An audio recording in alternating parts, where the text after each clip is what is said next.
Well, hi, everybody. I'm Don Stewart, and welcome to our second edition of Breaking News for this Saturday, the 31st day of May, 2025.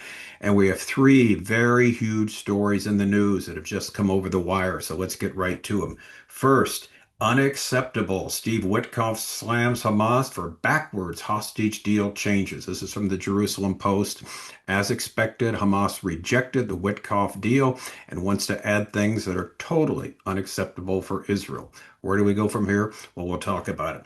Our second headline, Iran is secretly enriching enough uranium for 9 nuclear weapons, the IAEA report today said. It's also from the Jerusalem Post.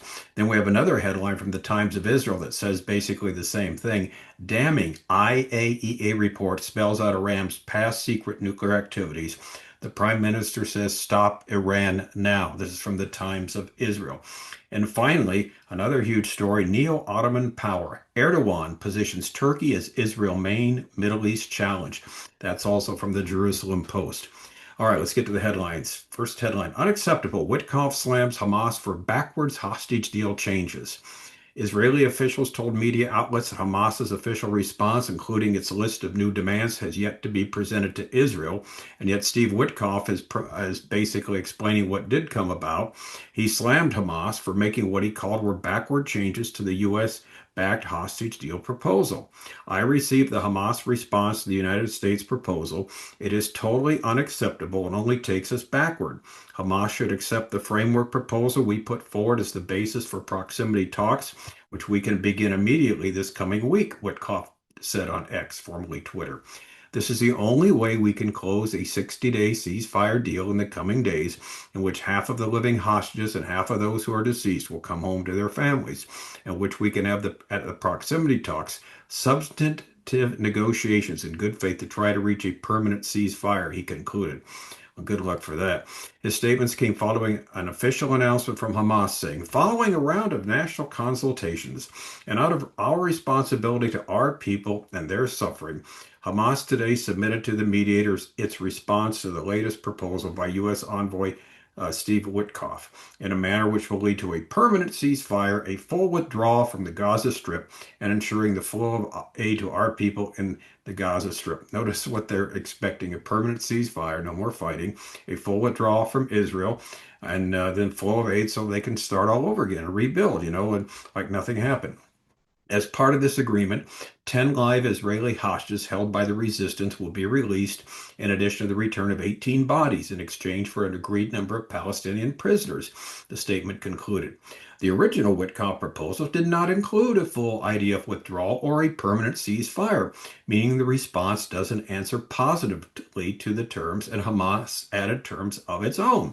The Prime Minister's office also responded to Hamas's changes, saying while Israel has agreed to the updated Witkoff framework for the release of our hostages, Hamas continues to cling to its refusal. As stated by President Trump, Special Envoy to the Middle East Steve Witkoff, Hamas's response is totally unacceptable and takes the situation backward. Israel will continue its efforts to bring our hostages home and to defeat Hamas, the statement said. Later, N12 and Ynet reported that Hamas's demands included a ceasefire for up to 7 years. 7 year ceasefire. All right, we are not surprised in the least by this. When will the United States and Israel learn that Hamas cannot be dealt with? Israel will certainly not agree to their new demands. So, what then? Well, we'll wait and see. Now, if you think that one's bad, how about this story? Headline number two, Iran secretly enriching enough uranium for 9 nuclear weapons. This just came out today from the IAEA, the International Atomic Energy Association. This from the Jerusalem Post. And then the Times of Israel's headline says, damning IAEA report spells out Iran's past secret nuclear activities. The Prime Minister says, stop Iran now. Findings included the 2003 test of detonator for nuclear bomb, tested a detonator back 22 years ago. UN watchdog also says Tehran now has enough uranium, if enriched further, for 9 bombs. Netanyahu's office urges the world to act now to stop Iran.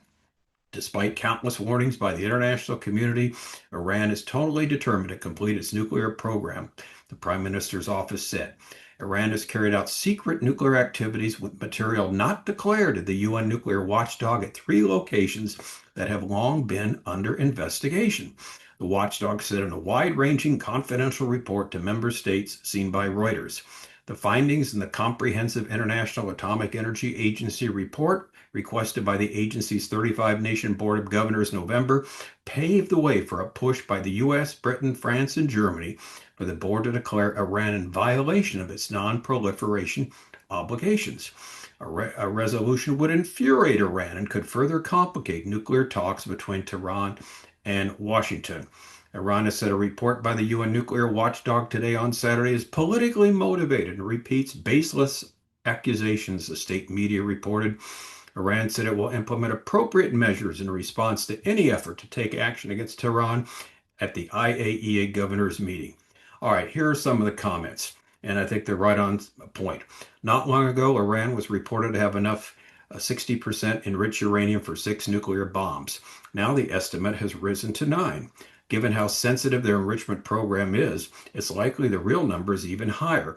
It would be no surprise if they've already reached the 90% enrichment threshold needed to assemble a bomb. Negotiating with the U.S. is just a subterfuge for Iran to buy more time to advance their goal, and it would be wiser to assume that they already have this capability. All right, very well said. And then another comment to the American president. The talks are not going well. Remember, Trump today said the talks are going very well. They're not going well. Your negotiators are being lied to, and they are accepting those lies. What was it you said you would need to do if the talks did not go well? Is an Iranian nuke destroying a lot the signal that you need? And finally, one person's comment says it all. So, what are we and the world waiting for? What indeed? All right, we'll see what happens with this. Now, this third story is also huge because remember, Turkey is one of the nations, according to Ezekiel 38, that will join with Iran as partners, with Russia leading the charge in this last day's invasion of Israel. And this story basically helps set the stage for this to happen in a much simpler way than before with the problems in Syria. All right, this is from the Jerusalem Post. Neo-Ottoman power. Erdogan positions Turkey as Israel's main Middle East challenge. Middle East from Middle East Affairs, as Turkey builds its power and influence, its opposition to agitation against Israel is continuing unabated. It's been a good few weeks for Turkish President Erdogan. All current indications suggest that the Turkish leader is making notable advances in his effort to place Turkey at the center of the regional strategic affairs. As Erdogan's Turkey built its power and influence, its opposition to and agitation against Israel is continuing unabated. Again, its opposition and agitation against Israel, according to this article, is continuing unabated. Observe, this week, Erdogan hosted Ahmed al-Shara, the current interim president of Syria, at the palace in Istanbul. This was Shara's third visit to Turkey since he assumed power in Syria. The Syrian leader thanked Erdogan for what he called Ankara's critical support in securing the lifting of international sanctions against his country. The U.S. and European decisions to lift sanctions against Israel opened the way for Shara to acquire critical funds for reconstruction in Syria and potentially to consolidate his own rule. While the U.S. President Donald Trump acknowledged the role of Saudi Crown Prince Mohammed bin Salman, MBS, in securing the decision, Erdogan has been arguing consistently for the removal of economic restrictions against Syria in recent weeks, including, according to reports, in his conversation with the U.S. president, with whom he enjoys great relations in Trump's own words. The new Syrian leader is clearly keen to maintain good relations with Riyadh and avoid the impression that he and his organization owe their position in its entirety to the Sunni Islamist axis of Turkey and the Emirate of Qatar. At the same time, it would be difficult to exaggerate the centrality of Turkey in recent events in Syria. Crucially, it was the Turkish decision never to entirely abandon the Syria Sunni Islamist insurgency that provided Shara with the territorial incubator to which he could maintain and grow the force that would eventually march to Damascus. In this regard, it's worth remembering that just a year ago, the regional and global consensus was that the Syrian civil war was over and Assad had won it. Erdogan's decision to stand outside this consensus has earned him in the central role of determining the direction of Syria. Turkey appears, and here's the key, set to develop a military infrastructure in Syria in cooperation with the new regime.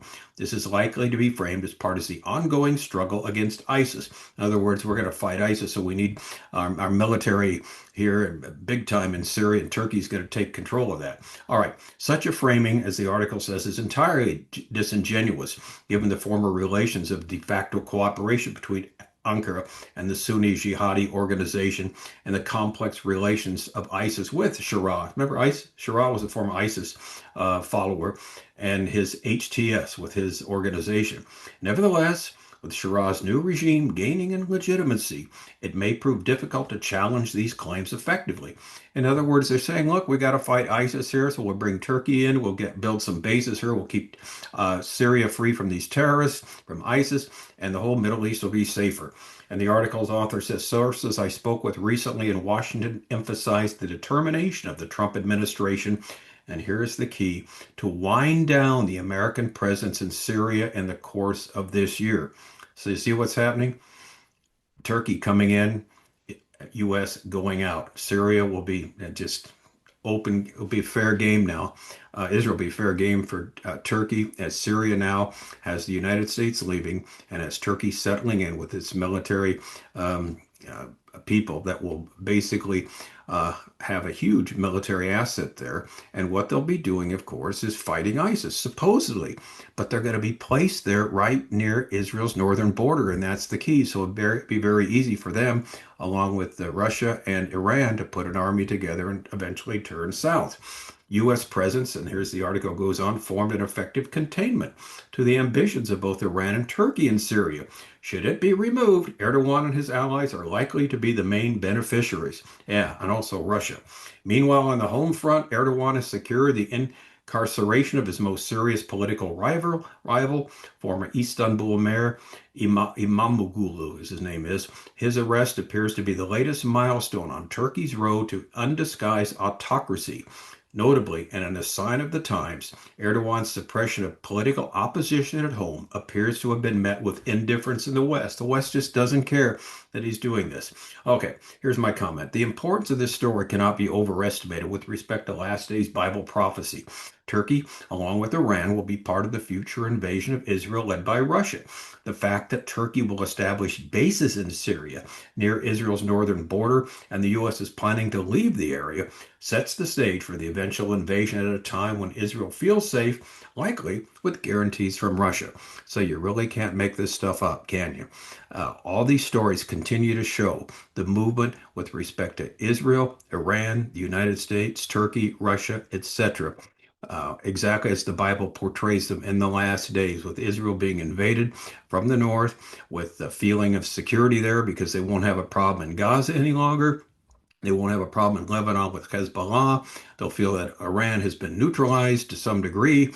And so onward they can go, have peace and security. But as 1 Thessalonians 5 says, when they say peace and security or peace and safety, look out because sudden destruction is on the way.